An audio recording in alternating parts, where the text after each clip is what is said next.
If we are one, how do we consciously live within our growing personal spiritual awareness from a standpoint of understanding that everything is of spirit, and as such, everything has a spiritual significance, a spiritual symbolic meaning for us to consider and ponder?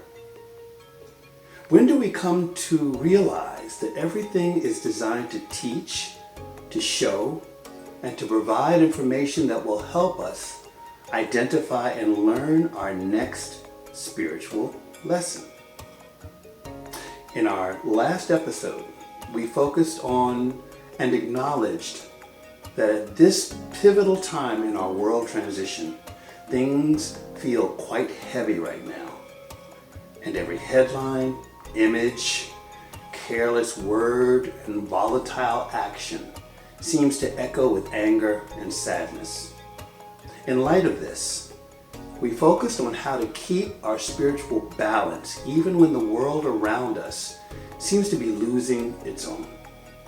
Not by ignoring pain or pretending everything is fine, but by finding the calm within the storm, the steady rhythm of peace that lives right inside our hearts. But if we are one, how do we come into a clear and consistent understanding that everything is spiritual in nature, that there is nothing that is not designed to teach us and show us the next step on our journey as individuated beings, remembering who we are, all that is itself? How and when do we live our lives as awakened beings, moving ever closer through our unique spiritual journeys into our divinity with Source itself? Hi, I am Daryl T. Johnson, a musician, a teacher, and a QHHT hypnosis practitioner.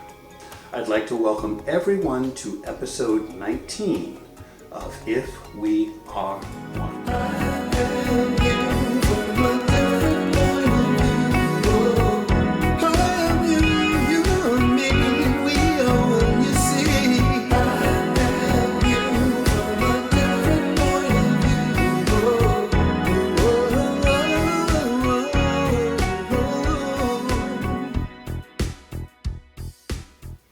Hello everyone, and welcome.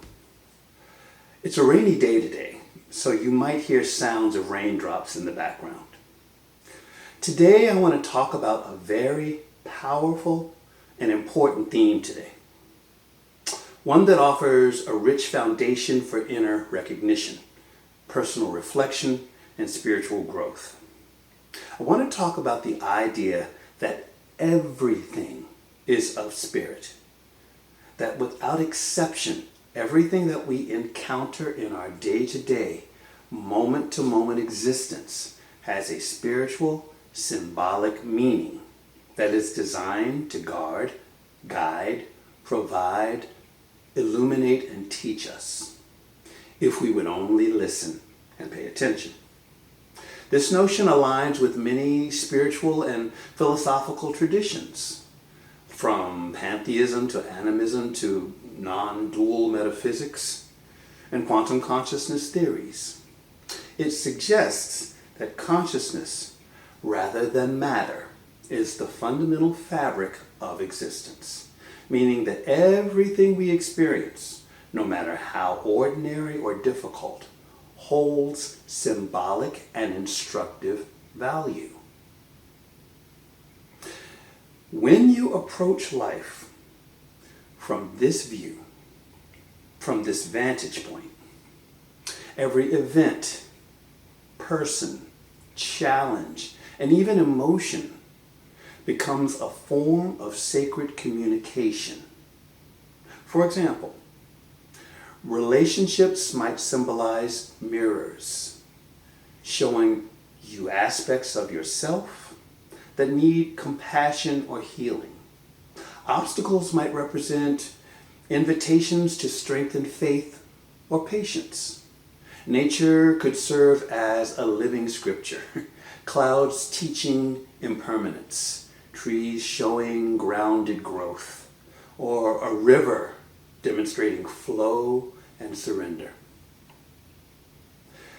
This orientation turns daily life into a continuous dialogue with the divine.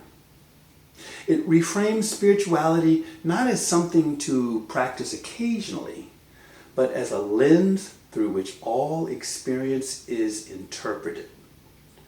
The practical beauty of this perspective is that it naturally cultivates mindfulness, gratitude, and curiosity, because everything becomes meaningful. So if everything is spiritual, then nothing is mundane. The division between spiritual and non-spiritual dissolves, leaving only varying degrees of awareness. This idea encourages individuals to stop waiting for magical moments and instead seek meaning in the present, in the now. The coffee spill, the traffic jam, the difficult conversation, all of it. Within this framework, I often ask myself two questions. What is the lesson here? And how can I shift this situation so as to be a benefit to me? You see, everything has the seeds of its opposite. For every up, there's a down. For every failure, there is opportunity. For every situation, there's a lesson. Meaning that understanding the dualistic nature of everything helps us maintain the proper perspective, regardless of what situation we may find ourselves in. We're essentially describing a living practice of consciousness alchemy, something that I spoke of in my last episode. These two questions, what is the lesson, and how can I shift this to benefit me, keeps the ego from sinking into victimhood and invites awareness to transform experience into wisdom.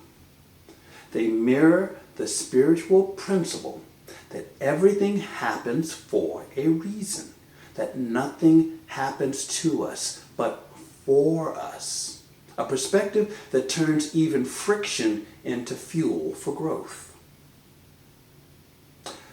This understanding of duality adds an essential dimension, recognizing that everything contains the seeds of its opposite, allows for balance and inner peace. Light and dark, joy and sorrow, expansion and contraction. They're not adversaries, but complementary forces within the same whole. When you understand this, negative experiences stop feeling like mistakes in the design of life, and instead become necessary contrasts that give meaning to their opposites. I'll give you some examples of this. When anger arises, the seed of peace sits inside it. The awareness that something needs to be honored or protected. When loss occurs, the seed of gain exists, an opening for gratitude, humility, or deeper connection. When you face resistance, the seed of flow is waiting, an invitation to surrender or redirect. We just need to identify what it is and how to arrive at it. Taking this view allows you to become, in a sense, a kind of a spiritual scientist, observing the polarity in a moment, extracting the teaching, and transmuting its energy consciously. Over time, this reduces suffering because you stop resisting life's opposites and start integrating them. Remember, nothing happens to us, but for us. A perspective that turns even friction into fuel for growth. This reminds me of another perspective related to the notion that our reality is created by our consciousness, not the other way around. This perspective states, God cannot do for you what it can only do through you. This is a profound connection, and it gets to the very heart of co-creative spirituality. The statement, God cannot do for you what it can only do through you, reframes divinity from being an external rescuer to being an inner, animating intelligence that expresses itself through your consciousness, choices, and vibration. It implies that we're not petitioners waiting for grace to descend. We are, in fact, instruments through which grace moves. God source, spirit, all that is, however you choose to name it, needs our participation. Our willingness, awareness, and alignment opens the channel through which the divine can act in the world. From this vantage point, prayer becomes less about asking for something and more about attuning oneself to the level of consciousness where what is sought already exists. Let me repeat that. Prayer becomes less about asking for something and more about attuning oneself to the level of consciousness where it already exists. Remember, we are creative beings. We manifest, create our reality all the time, whether we are aware of it or not. Your very life existence is of your creation, and ignorance of this fact does not change this truth. In this sense, creation is a two-way conversation. Consciousness creates form. What you hold in steady focus, belief, and feeling becomes organized into experience. Form reflects consciousness. The outer world mirrors your inner state so precisely that every circumstance becomes biofeedback for the soul's learning. So when life feels blocked or chaotic, it's not that God has withdrawn. It's that flow awaits your alignment. It's not outside of you. It's within you. The divine impulse wants expression, but it honors the free will of the vessel. A metaphor that fits nicely here. Sunlight cannot enter a closed window. It's not that the sun has stopped shining, but the aperture of awareness determines how much light reaches the room. Again, everything has spiritual significance. If everything is of spirit, then every event becomes an opportunity to let more of the divine flow through you.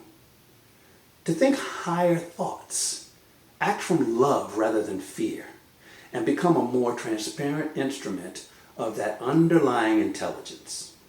Remember, it works like this: from petition to alignment to embodiment. Brilliant. Now, let's get into some of the nuts and bolts of this direct symbolic awareness. It happens all the time. But are you paying attention to it? If so, how does one go about deciphering the symbolic meanings behind the circumstances people experience? I'll give you an example. Synchronicity awareness has become a major touchstone in my own life. Sometimes I see numbers, 444, 333, 432, 1111. Sometimes I witness nature and notice something out of the ordinary that gives me pause. Just the other day, a flock of geese decided to land on my front lawn and just graze and rest there for a bit. A question that formed in my mind was, what is the spiritual symbolism of geese? As for the numbers, I have recently been researching numerology to provide me with a codex for these numeric sequences. They have been, personally, quite profound. Now, with the geese, I asked the internet, what was the spiritual significance or symbolism of geese? The answer that came to me was protection, spiritual clarity, guidance. I felt pretty good about that. Now, Daryl Anka, who channels Bashar, often refers to these as permission slips. Like using astrology, I Ching, and any other practices you get answers from. There's nothing wrong with this. They are all of spirit and are often used to gain spiritual insight, historically going back eons. So in many ways, what we're describing here is the art of spiritual discernment. This is one of the subtle but transformative skills on the path of self-realization. Now, I personally resonate deeply with Bashar's idea of permission slips. The core understanding there is that symbols themselves don't cause meaning. They reveal it through the permission of your belief and awareness. Everything external, numbers, animals, songs, weather, acts as a mirror or reflection of an inner state striving for recognition. The event catches your attention because your consciousness is already tuned to that vibration. The symbol simply externalizes what your deeper self is communicating. It's worth mentioning here that in my work as a QHHT hypnosis practitioner, I often have to interpret the spiritual symbolism of a client's physical health problems. Very often, they are directly related to lessons that the client needs to understand and move through, so as to learn the lessons that they were designed to teach. It is not uncommon for these physical conditions to carry over from one lifetime to another. Perhaps the lesson has not yet been learned, or the karmic balancing is still a work in progress. Either way, they all carry an important spiritual lesson that bodes the question, what is the lesson here, and how can I shift the situation so as to benefit me? A helpful way to approach the deciphering of symbols might be through 3 interconnected lenses. We all have these intuitive tools, but they may simply be lying dormant for now. Number 1, resonance first, research second. Notice how the sign feels before reaching a codex or a tradition. Your visceral response is spirit's immediate language. Warmth, excitement, or calm often indicates alignment. Then, exploring traditional symbolism like numerology or animal totems can refine and confirm what your intuition already knows.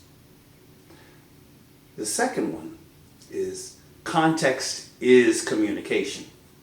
The meaning of a symbol often depends on what you were thinking, doing, or feeling when it happened.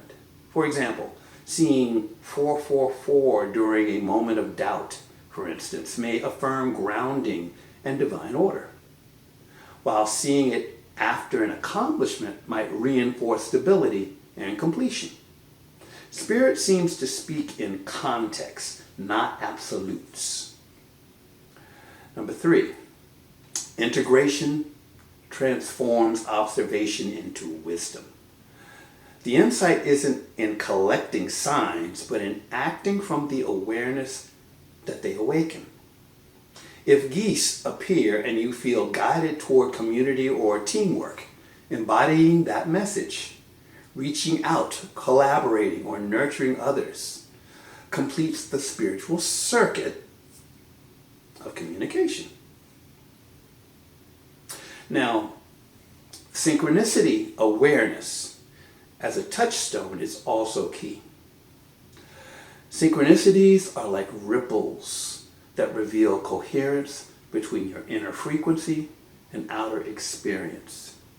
They're not random anomalies, but evidence that you're in flow with your highest alignment in that moment. And at the risk of challenging old notions, I will repeat this again. There is no such thing as a coincidence. Ultimately, the most reliable codex is your own state of being. External interpretations can enhance clarity, but meaning crystallizes only through your lived relationship with the sign. Spirit's symbols are not arbitrary hieroglyphs to decode, but intelligent echoes of your own consciousness reflecting back through the lens of the world. Remember, these symbolic codes are unique to you, not necessarily a universal definition found in a symbols book. Now, how do we turn these into tangible and practical exercises to use whenever needed? How do we make this symbolic awareness a tangible practice to make these experiences more accessible and grounded? Here's a simple, adaptable framework you can use, almost like a spiritual decoding ritual that bridges intuition, mindfulness, and conscious creation. Now, this method is in 5 steps. The first step is you must pause and acknowledge. When a sign, number, or event catches your attention, stop. Take a breath. Acknowledge it as a moment of alignment rather than coincidence. This pause opens the inner space where intuitive insights can arise. Second comes observing your inner state. Before you interpret what it means, note how you are feeling at that moment. What were you thinking, asking, or feeling just before the moment occurred? That emotional context forms the interpretive key. Spirit often uses resonance. Your current vibration attracts the symbol that matches your frequency. Third comes dialogue with the symbol. Treat the event as if it's speaking directly to you. Ask yourself inwardly, if this were a message from my higher self, what would it be saying? Or what aspect of my life feels most connected to this right now? Or even what quality or energy does this symbol invite me to embody? Don't rush it. Note that first impressions or emotions that surface are often the clearest. Fourth comes research and discernment. Once you've tuned in inwardly, then explore external interpretations. Numerology, animal totems, astrology, tarot, I Ching. Compare what you find with your inner sense. The convergence between the two adds confirmation and deepens trust in your intuition. And finally, fifth comes integrating the message. Ask, how can I live this insight? If the message is all about trust, act with faith. If it's about collaboration, reach out to someone. Symbols' powers are activated when the insight is embodied. Synchronicity then becomes not just a sign, but a step. You are now learning to speak the language of spirit. The universe doesn't speak in words, but in symbols. And this practice helps people move from symbolic awareness to conscious dialogue. As always, an optional addition would be journaling these moments. Over time, patterns will emerge, showing how spirit communicates uniquely with each person. One can think of this as a kind of cosmic choreography. It captures the grace and intelligence of how life moves when we're in harmony with it. So everything that touches our lives, every joy, challenge, and moment in between, is an expression of spirit revealing itself.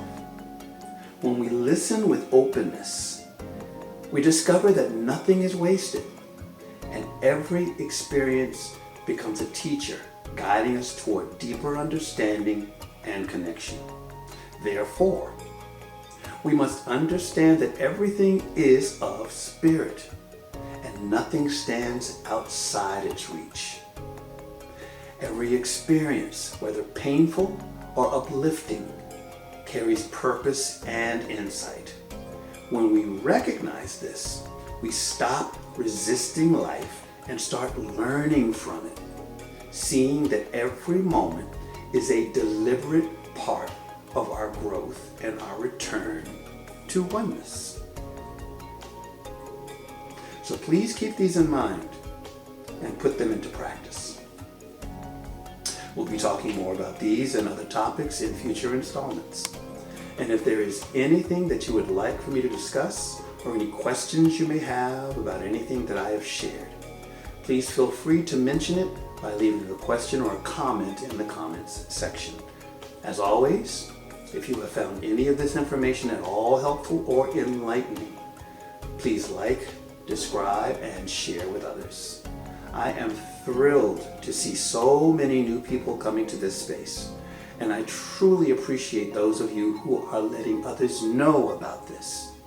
Needless to say, I am even more excited to see the growing number of souls awakening worldwide to this ongoing movement to a oneness consciousness. So in parting, I send you my love. And if we are one, let's all live in peace, love, and joy.